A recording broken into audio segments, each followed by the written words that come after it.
Il était la voix d'une génération, un artiste engagé, adulé, poétique, jusqu'au jour où il a tué la femme qu'il aimait. Bertrand Cantat, figure maudite du rock français, a tout connu. La gloire, l'amour, la prison, le rejet. Il a vu deux femmes tomber, l'une sous ses coups, l'autre dans le silence. Peut-on revenir après l'irréparable? Est-il un monstre qu'on a trop longtemps applaudi? Ou un homme brisé que personne n'a jamais voulu comprendre?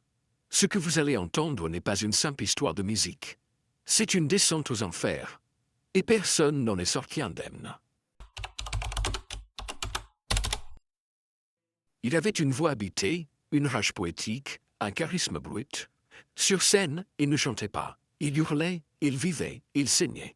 Bertrand Cantat était plus qu'un chanteur. Il était une icône, un prophète noir du rock français. Avec Noir Désir, il portait la colère d'une génération, dénonçait la société, défendait les opprimés. Le public l'adulait.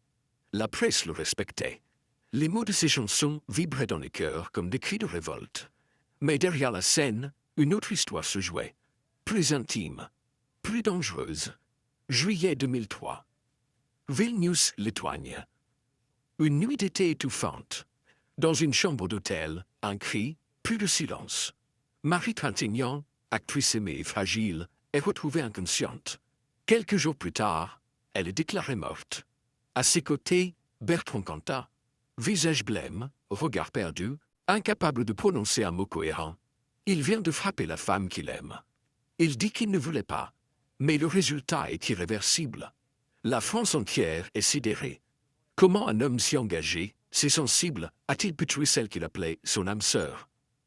Et pourquoi, après 4 ans de prison, a-t-il tenté de revenir sur scène comme si de rien n'était? Pourquoi sa femme Christina Radi s'est-elle suicidée, 7 ans plus tard, après avoir vécu dans son ombre? Bertrand Cantat est-il un bourreau, un homme brisé, ou un monstre que l'on n'a jamais voulu voir tel qu'il était vraiment? Ce que vous allez découvrir n'est pas une simple histoire de violence. C'est le portrait d'un homme complexe, pris dans un engrenage de passion destructrice, de culpabilité étouffée et d'une société incapable de trancher entre justice et pardon. Un drame contemporain où l'art, l'amour et la mort s'en mêlent jusqu'à ne plus laisser place à la rédemption.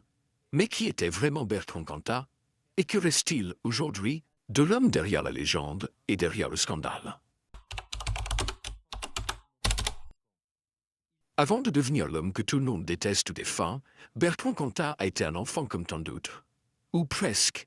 Il voit le jour le 5 mars 1964 à Pau, dans le sud-ouest de la France. Son père est ingénieur, sa mère professeure. Une famille sans scandale, sans histoire apparente. Mais derrière l'image lisse d'un foyer bourgeois, se cache un climat émotionnel froid, rigide, parfois étouffant. Bertrand, cadet de 3 enfants, se sent vite à l'écart. Très tôt, il montre une hypersensibilité aiguë. Il observe plus qu'il ne parle. Il lit à haute voix seul dans sa chambre. Il s'évade dans la poésie, fasciné par Rimbaud, Artaud et plus tard Nietzsche. Des mots comme exutoire. Des idées trop grandes pour son âge. À l'école, il n'est pas brillant, mais captivant. Un enfant difficile à cerner. Il passe souvent pour arrogant, voire instable. Il n'aime pas l'autorité, rejette les normes, fuit les groupes. À l'adolescence, son mal-être se transforme en colère sourde.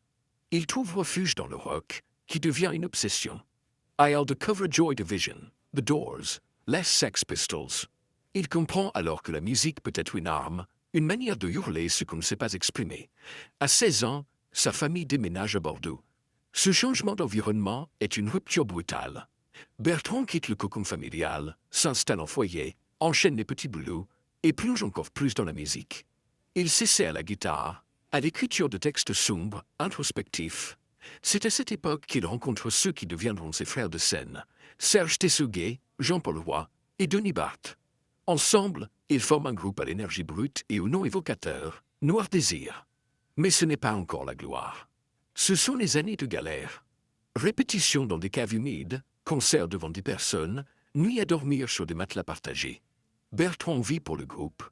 Il n'a pas d'autre projet de vie, pas de filet de sécurité. Il refuse tout compromis. Même dans ses premières chansons, on sent déjà la rage contenue. Il ne chante pas l'amour, il crie la perte, l'absurde, la révolte. Et puis surtout, il développe une présence scénique magnétique, presque sauvage. Le public ne sait pas s'il doit l'aimer ou en avoir peur. Son entourage le décrit comme un homme passionné, mais tourmenté. Un ami dira, avec Bertrand, tout était toujours à fleur de peau. Il pouvait te prendre dans ses bras à 17 heures et t'insulter à 18 heures. C'était sa manière de vivre, sans filtre, sans distance. Mais derrière ce tempérament incandescent, il y a un homme qui doute. Bertrand s'assaigne illégitimement. Il n'a pas fait le conservatoire, il n'a pas de diplôme. Il a toujours peur qu'un jour, on découvre qu'il n'est pas à la hauteur de ce qu'on projette sur lui. Ce manque de confiance se mêle à une soif d'absolu. Dans la musique, dans l'amour, dans la douleur. Il ne supporte pas la tiédeur. Il veut tout, ou rien. C'est aussi à cette période qu'il découvre ses premiers excès, l'alcool d'abord, pour calmer les angoisses. Puis une forme de dépendance affective dans ses relations amoureuses. Il aime intensément, jusqu'à l'étouffement. Il ne supporte pas la séparation, le rejet, la distance. La jalousie devient une obsession. Mais personne ne le voit, ou du moins, personne ne veut le voir. Bertrand est un jeune homme tourmenté, mais talentueux. Et ça suffit, à cette époque, pour excuser bien des comportements. Noir Désir commence à se faire remarquer. Une maison de disques les signe. La presse spécialisée parle du renouveau du rock français. Bertrand, lui, garde la tête baissée. Il écrit, il compose, il boit, il crie. Il cherche un sens à sa vie dans les vers de Lautréamont, dans les cris de Jim Morrison, dans les silences qu'il ne parvient pas à remplir. Personne, pas même lui, ne se doute alors que cette intensité, ce besoin d'absolu, ce feu intérieur, le conduiront un jour à commettre l'irréparable. Fin des années 80. La scène rock française est en ébullition, mais elle manque d'icônes. Noir Désir arrive comme une détonation. Leur premier album, Veuillez rendre l'âme à qui elle appartient, sort en 1989. C'est un choc. La voix de Cantat est grave, enragée, incantatoire. Les textes sont littéraires, presque mystiques, rien à voir avec la pop aseptisée de l'époque. Et surtout, un morceau va tout changer, au sombrero de la mer. Un hymne sombre, profond, qui accroche la jeunesse désabusée. Bertrand Cantat devient en quelques mois le visage d'un rock qui ose penser, dénoncer, déranger. Le groupe enchaîne les tournées. Scènes indépendantes, festivals engagés, petits théâtres, puis de plus grandes salles.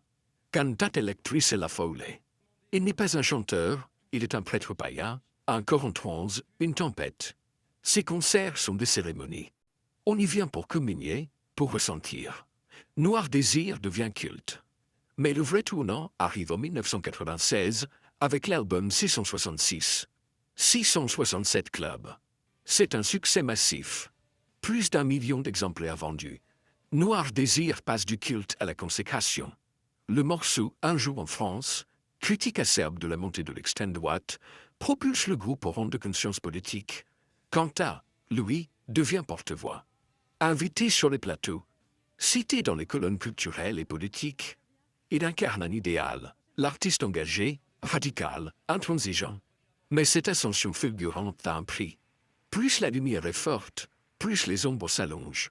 Dans les coulisses, Bertrand fatigue. Il boit beaucoup, dort peu, peu de patience. On le dit colérique, cassant. Les musiciens autour de lui parlent d'un volcan permanent. Il veut tout contrôler, les textes, les arrangements, la mise en scène, les interviews. Il ne supporte pas de compromis. Quand le label veut adoucir certains propos pour plaire au marché, il explose. Quand un journaliste lui pose une question banale, il le démonte en direct. Mais le public adore. On aime les artistes maudits. On les pardonne plus volontiers que les autres. En parallèle, ses relations sentimentales deviennent plus intenses, plus instables. Il aime comme il chante, jusqu'à l'épuisement. Il est déjà marié avec Christina Radi, une intellectuelle hongroise brillante, cultivée, mère de ses enfants. Mais son couple tangue. Il part souvent. Il revient. Il vit mal la routine. Et puis, un jour, il croise Marie Trintignant. Actrice célèbre, hypersensible, issue d'une lignée de comédiens mythiques. Elle aussi fait l'ennui, cherche l'absolu et le mensonge. Entre eux, c'est une évidence. Une fascination mutuelle. Mais c'est aussi un cocktail explosif. Deux êtres en quête d'amour total, portés par leurs démons intérieurs, par la peur de l'abandon, par la jalousie maladive. Personne n'ose s'interposer.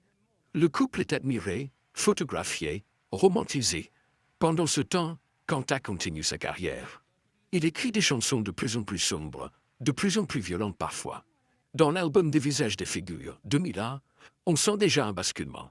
La chanson Le vent nous portera, en duo avec Manu Chao, devient un tube planétaire. Mais Bertrand, lui, semble absent.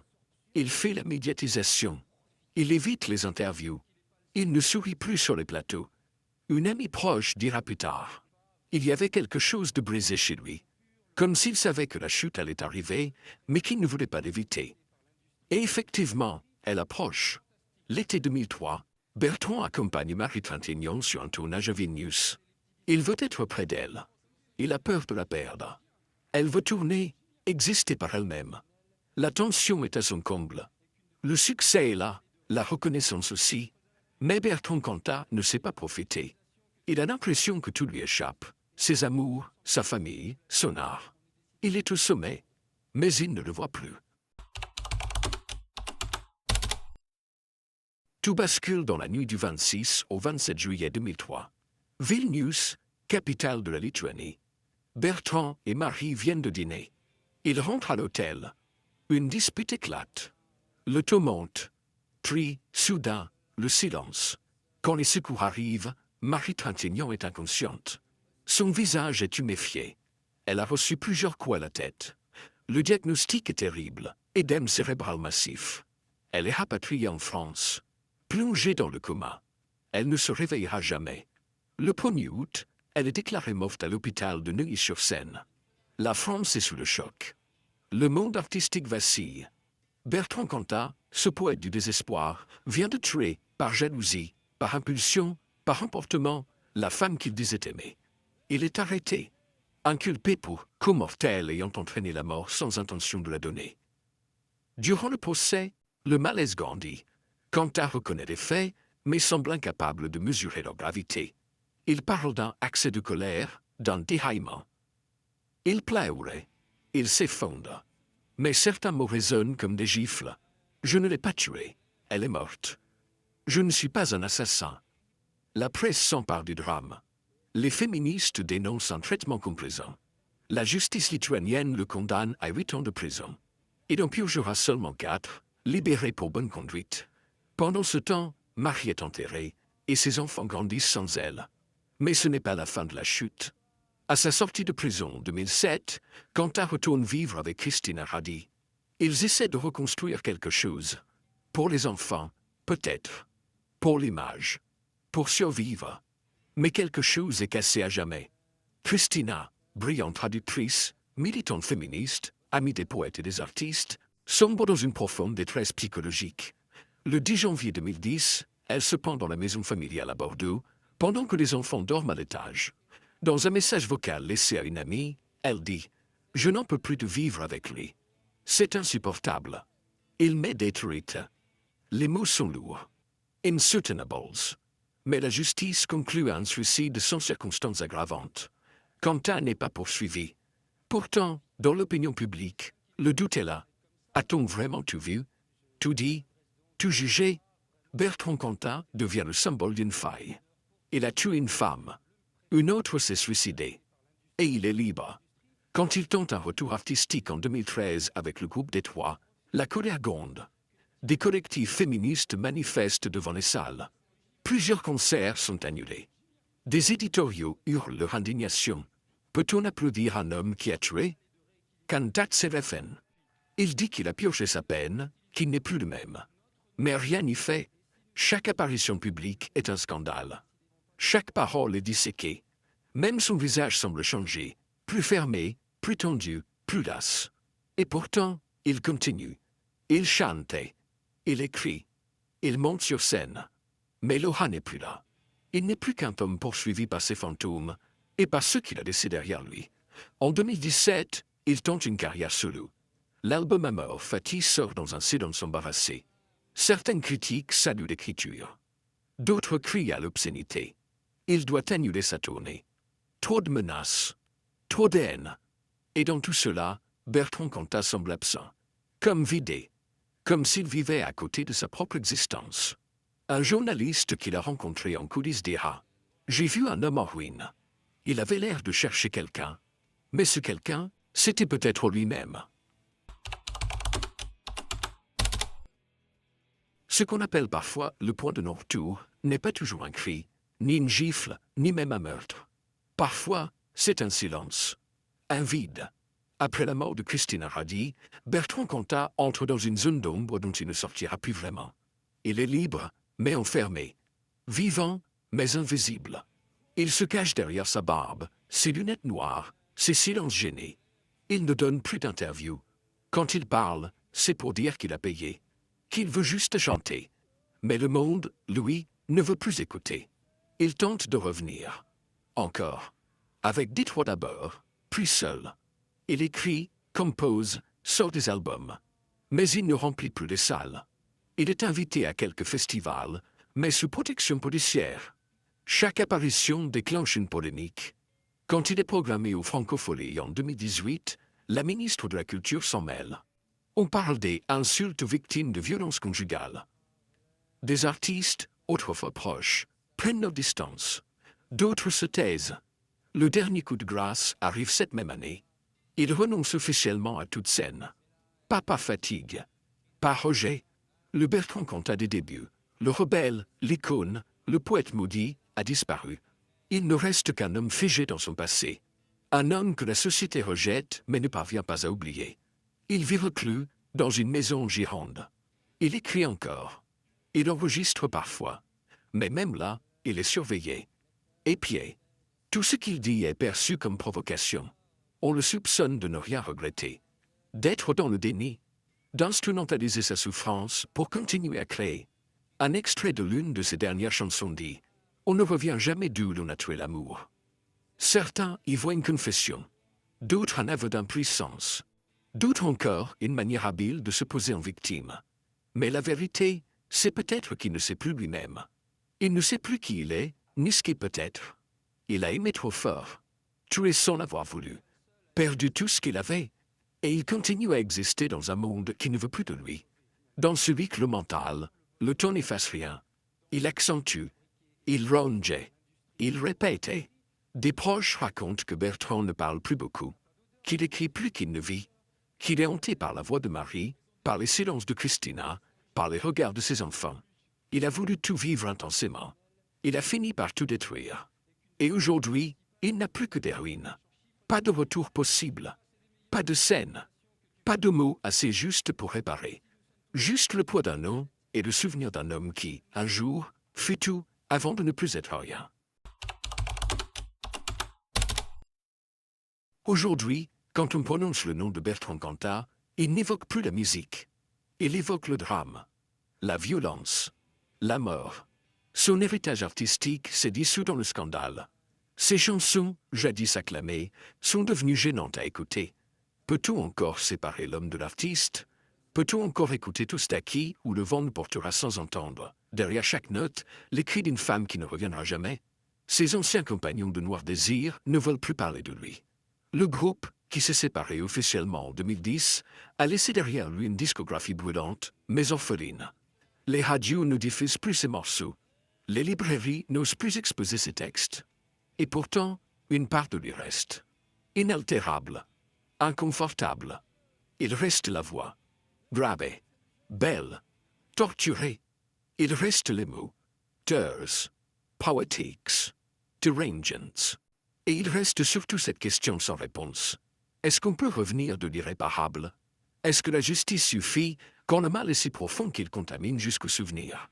Certaines victimes n'ont pas de sépulture. D'autres, pas de repos. Bertrand Cantat est vivant, mais il n'est plus là. Il est comme suspendu. Exclu du monde artistique, rejeté par l'opinion, effacé de l'histoire officielle, mais toujours présent dans l'imaginaire collectif. Un nom qu'on murmure. Un nom qui dérange. Il y a ceux qui ne lui pardonneront jamais. Ceux qui pensent qu'il a pioché sa peine. Et puis ceux, de plus en plus nombreux, qui refusent d'oublier que derrière chaque chanson, chaque cri, il y avait un homme. Un homme complexe, décheur et tragique. Il n'était ni un monstre, ni un martyr. Il était un être humain. Et parfois, c'est ce qu'il y a de plus difficile à accepter.